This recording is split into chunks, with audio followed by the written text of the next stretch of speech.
Hello everyone, welcome to AS fine PCS. मैं चंदन प्रसाद। आज के इस सेशन में आप सबका स्वागत है। आज हम लोग जेपीएससी प्रारंभिक परीक्षा लाइव क्यूज को डिस्कस करेंगे, जो कि आपका झारखंड समान अध्ययन का ये एपिसोड नंबर 6 होगा।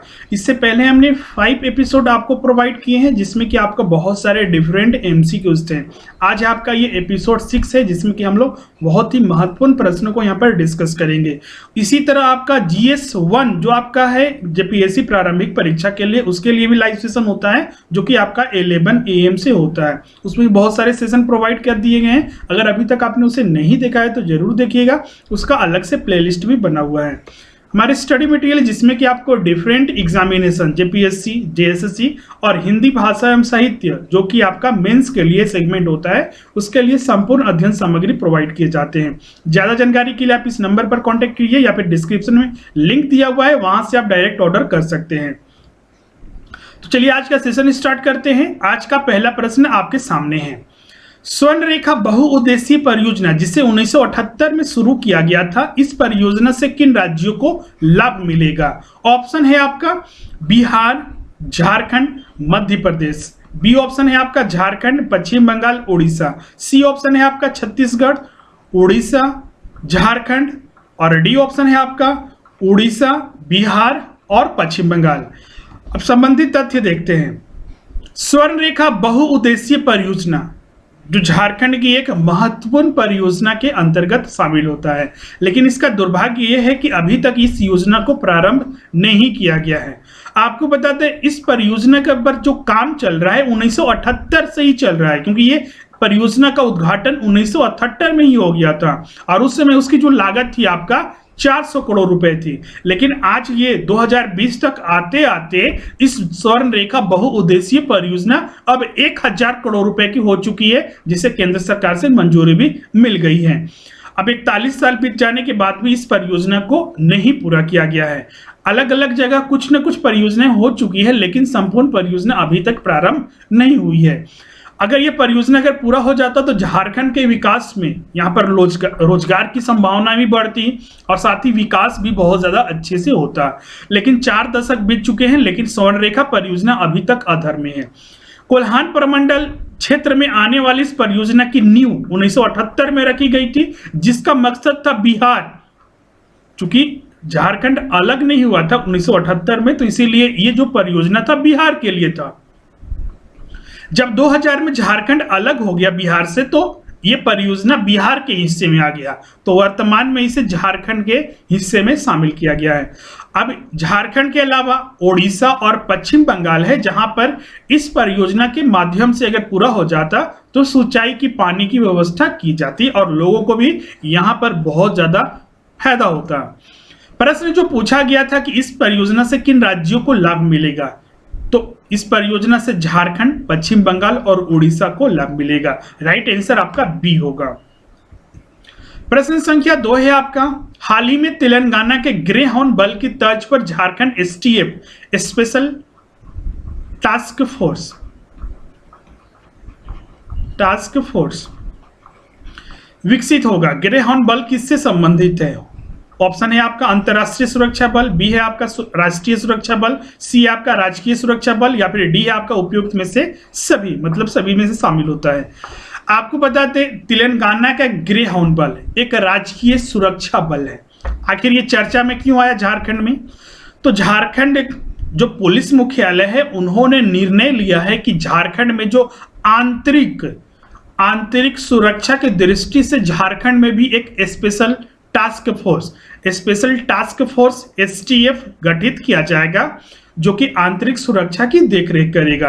अभी झारखंड में कोई भी आंतरिक सुरक्षा की देखरेख करने के लिए कोई इस तरह का फोर्स गठित नहीं किया गया है।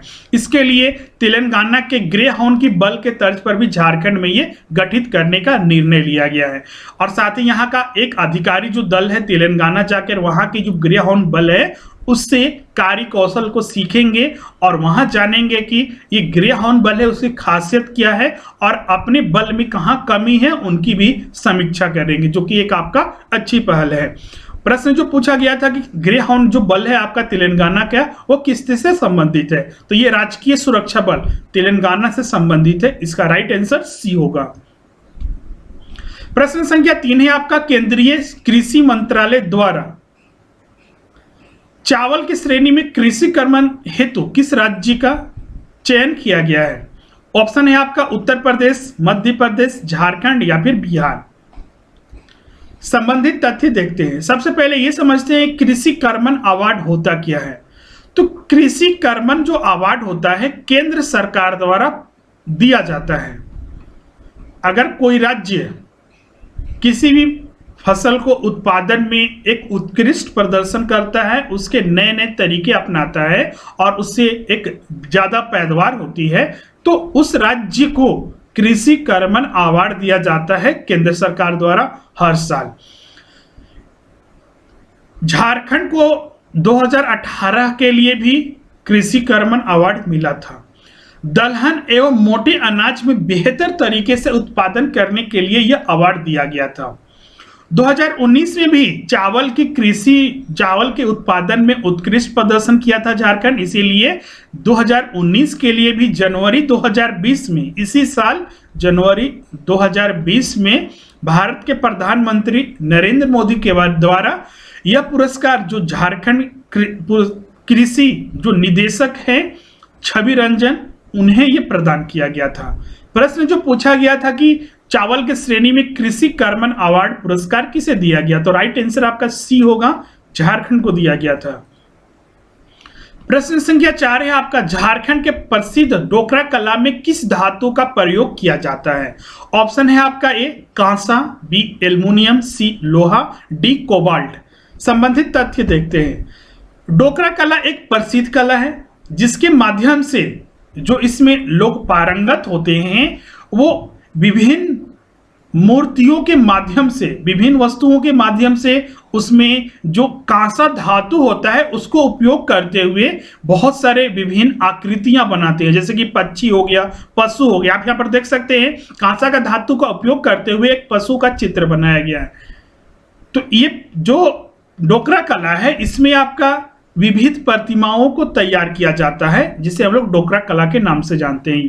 ये खासकर झारखंड के हजारीबाग जिले में बहुत ज्यादा फेमस है और इस वहां के परिवार बहुत सारे लोग हैं इस कला में पारंगत है। धीरे धीरे अगर झारखंड सरकार झारखंड इसमें अगर सहयोग करती है तो ये पूरे राज्य में से पूरे देश में इसे जाना जाएगा। प्रश्न जो पूछा गया था कि झारखंड की जो प्रसिद्ध डोकरा कला है किस धातु का प्रयोग किया जाता है, तो राइट आंसर ये होगा, कांसा धातु का प्रयोग किया जाता है। प्रश्न संख्या 5 है आपका, मैथिली भाषा को संविधान की 8वीं अनुसूची में 2003 में शामिल किया गया। हर साल मैथिली सम्मान दिवस समारोह कब आयोजित किया जाता है? ऑप्शन है आपका 8 जनवरी, 8 फरवरी, 8 मार्च या फिर 8 अप्रैल। भारत में आपको पता है कि बहुत सारी भाषाएं हैं, लेकिन मान्यता अगर हम बात करें तो राजकीय स्तर पर तो बहुत सारे भाषाओं को स्थान दिया गया है, लेकिन उन भाषाओं का महत्व और भी बढ़ जाता है जब उन्हें संविधान की 8वीं अनुसूची में शामिल किया जाता है, जिससे उसे एक देश में एक नई पहचान मिलती है।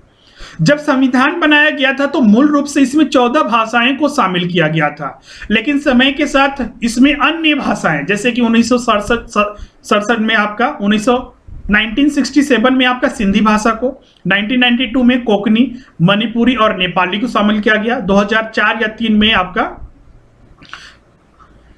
मैथिली, संथाली, डोंगरी और बोडो को यह दर्जा मिला। अब बात करते हैं जो मैथिली भाषा है, तो ऐसा नहीं कि 2004 या 3, चूंकि ये 22 दिसंबर 2003 को भारत सरकार ने मैथिली भाषा को 8वीं अनुसूची में शामिल किया गया था, लेकिन 8 जनवरी से इससे का जो मैथिली सम्मान दिवस समारोह है वो मनाया जाता है, इसीलिए यहाँ पर 2004 आप इंटर कर देख रहे हैं वहां पर मिला था, क्योंकि उसमें टाइम लगता है वो शामिल करने में। तो भारत की साहित्य अकादमी द्वारा मैथिली को तो साहित्यिक भाषा का दर्जा पंडित नेहरू के समय 1975 में ही हासिल हो गया था, लेकिन 22 दिसंबर 2003 को भारत सरकार द्वारा मैथिली भाषा को भारतीय संविधान की 8वीं अनुसूची में शामिल किया गया है। और नेपाल सरकार द्वारा मैथिली को भी नेपाल में दूसरे स्थान पर रखा गया है। तो यह मैथिली भाषा के लिए एक बहुत ही गर्व की बात है। तो यहां पर जो प्रश्न पूछा गया था कि मैथिली भाषा को जो किसे 8वीं अनुसूची में शामिल किया गया है, हर साल मैथिली सम्मान दिवस समारोह कब मनाया जाता है? तो इसका राइट आंसर ये होगा 8 जनवरी को ये मनाया जाता है। प्रश्न संख्या 6 है आपका, हाल ही में झारखंड के किस सामुदायिक स्वास्थ्य केंद्र को मॉडल स्वास्थ्य केंद्र के तौर पर विकसित करने का घोषणा किया गया है?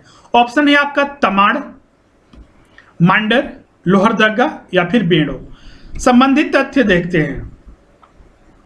हाल ही में रांची जिला प्रशासन ने बेड़ो स्थित स्वास्थ्य केंद्र को मॉडल स्वास्थ्य केंद्र कम्युनिटी हेल्थ सेंटर के रूप में विकसित करने का निर्णय लिया है।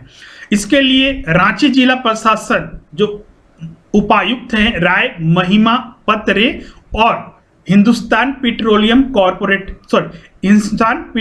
कॉरपोरेशन लिमिटेड के बीच में एमओयू हुआ है, समझौता हुआ है, जिसके माध्यम से इस स्वास्थ्य केंद्र को विकसित करने के लिए हिंदुस्तान पेट्रोलियम कॉरपोरेशन लिमिटेड के द्वारा CSR कॉर्पोरेट सोशल रिस्पॉन्सिबिलिटी के तहत 1.46 करोड़ रुपए की राशि दी जाएगी, जिसके माध्यम से इस स्वास्थ्य केंद्र में अत्याधुनिक यंत्र स्थापित किए जाएंगे, निर्माण कार्य होगा और NNM को प्रशिक्षण भी दिया जाएगा। अब यहां पर जो पूछा गया था प्रश्न में कि हाल ही में झारखंड के किस सामुदायिक स्वास्थ्य केंद्र को मॉडल स्वास्थ्य केंद्र के रूप में विकसित करने की घोषणा की गई है, जो कि एक बहुत बड़ी और अच्छी पहल है, और इसका राइट आंसर डी होगा, बेड़ो को विकसित करने का निर्णय लिया गया है। प्रश्न संख्या 7 आपके सामने है, हाल ही में झारखंड के रांची में प्रधानमंत्री ने प्रधानमंत्री किसान मानधन योजना का शुभारंभ किया है। इस योजना के तहत किसानों की उम्र 60 साल पूरी होने पर उन्हें कितने रुपए प्रति माह पेंशन के रूप में दिए जाएंगे? ऑप्शन है आपका 3500 रुपए, 2500 रुपए, 2000 या फिर 3000 रुपए। संबंधित तथ्य देखते हैं। पिछले साल प्रधानमंत्री नरेंद्र मोदी जब झारखंड के दौरे पर थे तो उन्होंने बहुत सारी योजनाएं और बहुत सारे चीजों का उद्घाटन और शिलान्यास किया था। उसमें एक आपका किसान मानधन योजना है, ये केंद्र सरकार के, झारखंड स्पेसिफिक नहीं है, केंद्र सरकार की योजना है, जिसका प्रारंभ झारखंड के रांची शहर से किया गया था। केंद्र सरकार द्वारा ये प्रारंभ किया गया है। इसके अलावा प्रधानमंत्री नरेंद्र मोदी ने झारखंड विधानसभा के नए भवन का भी उद्घाटन किया गया था, जो झारखंड का पहला विधानसभा होगा जो कि अपना होगा। रांची के सचिवालय के नए भवन का शिलान्यास किया गया है, जो आने वाले दिनों में पूरा किया जाएगा। अब इसमें जो किसान मानधन योजना है, जो कि केंद्र सरकार के द्वारा प्रारंभ किया गया है, इसमें क्या नियम है? इस योजना के तहत 5 करोड़ छोटे एवं सीमांत किसानों को न्यूनतम पेंशन की सुविधा की गई है। अगर उन्हें पेंशन दिया जाएगा तो उसके लिए कैसे उन्हें जोड़ना पड़ेगा? तो इस योजना से जोड़ने के लिए जो छोटे और सीमांत किसान हैं, सिर्फ वही इसका लाभ ले सकते हैं, और जिनकी आयु 18 से 40 वर्ष के उम्र के बीच में है, वो इस योजना से जुड़ सकते हैं। इस योजना के जुड़ते ही उन्हें प्रीमियम के तौर पर, मान लीजिए कोई व्यक्ति 20-25 वर्ष में जुड़ता है तो उन्हें कुछ प्रीमियम देना पड़ेगा। 18 से 40 के बीच के लिए प्रीमियम जो रखा गया है 55 से 200 रुपए के बीच में रखा गया है। मतलब कि आपके एज के ऊपर डिपेंड करेगा कि आपको 55 से 200 रुपए के बीच में कितना अमाउंट देना होगा। इसके लिए केंद्र सरकार ने 3 वर्षों के लिए 19 से लेके 2022 तक के लिए 10,774 करोड़ रुपए की व्यवस्था भी की है। अब इससे बेनिफिट क्या मिलेगा? इस योजना के अंतर्गत अगर जो किसान इससे जुड़ते हैं उनका 60 साल एज पूरा हो जाता है, उसके बाद उन्हें एक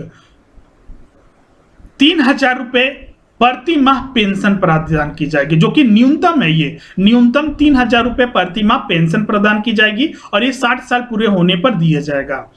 जो प्रश्न पूछा गया था कि इस 60 साल पूरे होने पर उन्हें कितने रुपए प्रति माह पेंशन के रूप में दिया जाएगा, तो इसका सही उत्तर होगा डी, 3,000 रुपए न्यूनतम जो पेंशन राशि है 60 साल पूरे होने पर उन किसानों को दिया जाएगा।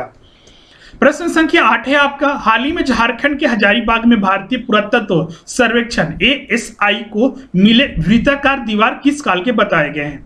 ऑप्शन है आपका ए मौर्य काल के, बी आपका है वैदिक काल के, सी आपका महावीर काल के, डी आपका बौद्ध काल के। संबंधित तथ्य देखते हैं। हजारीबाग के बोहरनपुर में मिला है आपका बौद्ध काल संरचना। आपको बता दें, जो ये बौद्धकालीन या फिर जो प्राचीन स्थलों की खुदाई का काम किया जाता है भारतीय पुरातत्व विभाग के द्वारा किया जाता है। भारतीय पुरातत्व विभाग का जो पटना सर्कल है वो झारखंड में खुदाई करता है। भारतीय पुरातत्व विभाग, इसका पटना जो सर्कल है वो झारखंड में इसकी खुदाई करता है। हजारीबाग के बरहनपुर टिलवा टाड़ में खुदाई की गई थी भारतीय पुरातत्व विभाग के द्वारा। वहां पर बौद्ध कालीन संरचना के प्रमाण मिले हैं। यहां से बौद्ध धर्म से जुड़ी मूर्तियां मिले हैं, वृत्ताकार नुमा दीवार की आकृतियां मिली हैं जिसकी खुदाई 2 फीट तक की गई थी, जो भारतीय पुरातत्व सर्वेक्षण पटना सर्कल कर रहा है। वहां पर चौड़े ईंट की दीवार भी मिली है जो कि आपका करीब 1.5 फीट चौड़ाई तथा आपका मोटाई 3 से 4 इंच के बीच में है। प्रश्न जो पूछा गया था इसमें कि जो वृत्ताकार दीवार मिले हैं किस काल के बताए गए हैं, तो इसका राइट आंसर डी होगा, बौद्ध काल के हैं। प्रश्न संख्या 9 है आपके सामने। हाल ही में चर्चा में रहा कोनार नहर परियोजना, जो सिंचाई परियोजना है, का उद्घाटन किया गया है। इस परियोजना से कौन कौन से जिले हैं जो लाभान्वित होंगे? ऑप्शन है आपका ए हजारीबाग, गिरिडीह, बोकारो। बी आपका है हजारीबाग, रांची, रामगढ़। सी आपका है हजारीबाग, जमशेदपुर, रामगढ़। और डी आपका उपयुक्त में से कोई नहीं। संबंधित तथ्य देखते हैं। कोनार सिंचाई परियोजना, यह झारखंड की एक प्रमुख सिंचाई परियोजना के अंतर्गत शामिल किया जाता है। कोनार सिंचाई परियोजना है में कोनार डैम में जो भंडारित जल है उसका उपयोग कर हजारीबाग, गिरिडीह एवं बोकारो जिले के क्रमशः विष्णुगढ़, बगोदर, डुमरी तथा नावाडीह प्रखंड के ग्रामों में सिंचाई की सुविधा कराने का प्रबंध किया गया है। राज्य का यह पहला सिंचाई परियोजना है जिसमें 6 किलोमीटर की सुरंग भी बनाई गई है। वर्तमान में कोनार टनल में पानी छोड़े जाने से 26 गांवों के 3401 हेक्टेयर भूमि की सिंचाई की सुविधा मिल पाएगी। लेकिन इस परियोजना का सबसे बड़ा दुर्भाग्य यह है कि यह भी योजना है उन सारे परियोजना में शामिल हो गया है जो कि अभी तक लटका हुआ है, अधर में है। जैसा कि अभी स्वर्ण रेखा देखिए, मंडल परियोजना आपको याद होगा, वो सारे अभी लटके हुए हैं। करीब 40 से 50 साल होने वाले हैं लेकिन अभी तक ये सारी परियोजनाएं प्रारंभ नहीं हुई है। राज्य सरकार से लेकर जो प्रशासन है सारे इसके लिए जिम्मेवार हैं। अब बात करते हैं इस परियोजना को प्रारंभ कब किया गया था। इस परियोजना की आधारशिला 1978 में रखी गई। आप देख सकते हैं जब स्वर्ण रेखा परियोजना थी उसी के समय बिहार के उस समय जो तत्कालीन राज्यपाल थे जगन्नाथ कौशल ने इसका शिलान्यास किया था। तब इसकी लागत जो थी सिर्फ 12 करोड़ रुपए थी, लेकिन 41 वर्षों में यह बढ़कर 2176 करोड़ रुपए पहुंच चुकी है। कहां देखिए कि जब इसका शिलान्यास हुआ था तो इसकी लागत जो बताया गया था 12 करोड़ रुपए, लेकिन यह परियोजना अधर में लटका रहा। प्रशासन से लेके राजनीतिक जो लोग थे इसमें फायदा उठाते रहे और अंत में ये जाकर 2176 करोड़ रुपए पहुंच गए। और सबसे खास बात ये अभी आपको जान के और भी अचंभा होगा कि 41 साल बाद झारखंड के उस समय जो तत्कालीन मुख्यमंत्री थे रघुवर दास ने अगस्त 2019 में इसका उद्घाटन कर दिया। उद्घाटन क्यों किया? तो चुनाव था, क्योंकि ये आधी अधूरी परियोजना थी जो कि कंप्लीट नहीं हो पाया था, जिसकी वजह से उद्घाटन करने के महज 14 घंटे के अंदर जो ये परियोजना का एक भाग था हिब गोदर प्रखंड के खटवा खेटिया गांव के पास वो बह गया और ये पूरे राज्य के साथ पूरे देश में इस चर्चा का विषय रहा था। चुनाव के पहले आनन फानन में, चूंकि चुनाव आपका नवंबर दिसंबर में था, इसलिए आनन फानन में इसका उद्घाटन किया गया था। क्योंकि हर ये चीज देखा जाता है कि चुनाव आने से पहले बहुत सारी वैकेंसियां भी आती है, बहुत सारी परियोजनाओं का उद्घाटन किया जाता है, बहुत सारी योजनाएं भी प्रारंभ की जा सकती है। जैसे कृषि आशीर्वाद योजना भी आपको याद होगा, बहुत सारे ऐसे भी वैकेंसियां थी जो आने वाले थे। जैसे कि आप देख सकते हैं CGL भी वैकेंसी आया था जो पिछले साल ही आया था, लेकिन अभी तक एग्जाम नहीं हुआ है। उसी तरह JPSC भी आने की चर्चा में था, जो आया भी था लेकिन खत्म कर दिया गया। अब भविष्य में कब एग्जाम होगा, कब परीक्षा ली जाएगी, फिर से क्या फॉर्म भराएगा, कोई किसी को अता पता नहीं है, कोई भी इसके बारे में जानकारी भी नहीं दे रहा है। अब यहाँ पर जो प्रश्न पूछा गया था उस पर आते हैं। उन सारी चीजें तो है ही, हम लोग को तो तैयारी करना है। प्रश्न संख्या 9 में पूछा गया था कि कोनार नहर सिंचाई परियोजना का उद्घाटन किया गया, इससे कौन कौन से जिले लाभान्वित होंगे? ये ऑप्शन बिल्कुल सही है, हजारीबाग, गिरिडीह, बोकारो। प्रश्न संख्या 10 है आपका, हाल ही में झारखंड सरकार ने कितने रुपए का अनुपूरक बजट पेश किया है? ऑप्शन है आपका 6510 करोड़, 3,610 करोड़, 4,210 करोड़, 5,310 करोड़ रुपए। दिसंबर 2019 में चुनाव हुआ था। जनवरी 2020 में नई सरकार बन गई, गठबंधन वाली सरकार, जेएमएम, कांग्रेस और आरजेडी। सरकार बनने के बाद उन्हें अतिरिक्त खर्चे के लिए उन्हें पैसे की जरूरत थी, इसीलिए अनुपूरक बजट पेश किया जाता है। यह नियम भी है, जब भी कोई नई सरकार बनती है उन्हें पैसे की जरूरत पड़ती है तो इसके लिए एक अतिरिक्त राशि उन्हें दी जाती है, जिसे हम लोग अतिरिक्त बजट या फिर अनुपूरक बजट, सप्लीमेंट्री बजट इंग्लिश में इसे बोलते हैं। वर्तमान खर्चे को देखते हुए यह लाया गया था। वित्तीय वर्ष 2019-20 के लिए प्रस्तावित परियोजनाओं को पूरा करना था। चूंकि वित्तीय वर्ष आपको पता है कि 31 मार्च को पूरा होता है, 31 मार्च तक के लिए खर्च की जरूरत थी, मतलब कि जनवरी, फरवरी और मार्च के लिए, क्योंकि उसके बाद ही नया बजट जब आता है तो उसके लिए प्रावधान बनाए जाते हैं। तो इसके लिए 7 जनवरी को जो विधानसभा है उसमें 4,210 रुपए वर्तमान खर्चों को देखते हुए ये अनुपूरक बजट पेश किया गया। अनुपूरक बजट में ऊर्जा, ग्रामीण विकास विभाग के साथ साथ महिला बाल विकास एवं सामाजिक सुरक्षा विभाग के लिए सार्वजनिक राशि की मांग की गई थी। जो मांग की गई थी उसमें देखिए आपका 951 करोड़ रुपए ग्रामीण विकास विभाग के द्वारा, महिला एवं बाल विकास विभाग के लिए 635 करोड़ रुपए, तो ऊर्जा विभाग के लिए 555 रुपए की मांग की गई थी। इस राशि से कई महत्वपूर्ण परियोजनाओं को पूरा किया जाएगा। वो पूरा क्या किया जाएगा उसका बहुत सारे चीजों के लटका दिया जाता है। अब जो प्रश्न यहाँ पर पूछा गया है, प्रश्न संख्या 10, कि हाल ही में झारखंड सरकार ने कितने रुपए का अनुपूरक बजट पेश किया है, तो इसका राइट आंसर सी होगा। 4,210 करोड़ रुपए का ये अनुपूरक बजट पेश किया गया था।